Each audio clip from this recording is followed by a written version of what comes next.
నమస్తే, అందరం మంచిగా ఉన్నారా? మన ఇలాంటి ముచ్చిందంటే మన ఇంటి పక్కడ మారు వెళ్ళి అంటుంటే చేసేందుకు మేమైతే పోయినాం. ఇక మనోళ్ళైతే నైట్ మటన్ కొట్టుకుని సురువు చేసారు. తెల్లారిసరికి పొట్టు ఇట్టి అక్కడ పెట్టారు. మేము కూడా కూరగాయలు పొట్టుకుంటున్నారికి మొదలైతుందంతా ఉప్మా చేసినాం, పల్లీలు గిల్లీలేసి. దాని తర్వాత సొరకాయ ముక్కలు లేకుండా ముక్క ముక్కలు ఉల్లిగడ్డ ముక్కలు వేసి సాంబార్ అయితే చేసినాం. అది అయిపోయినాక మటన్ గంజి ఎక్కించి గంజలో నూనె పోసినాం. మన సిద్ధిబాయ్ అయితే అలా కూరేసిండు. ఇంతలా చాయ్ పట్టుకొచ్చారు. మంచిగా ముగ్గురం 3 కప్పులు చాయ్ దాయినాం.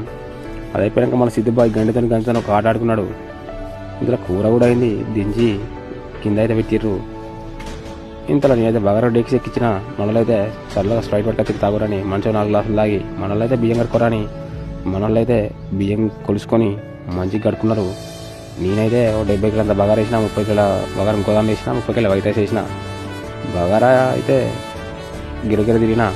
అన్నం అయితే అయింది. దాని తర్వాత మీదైతే మంచిగా నెయ్యి వేసి అగ్గేసి ఉంచిన. పక్క 30 కిలోల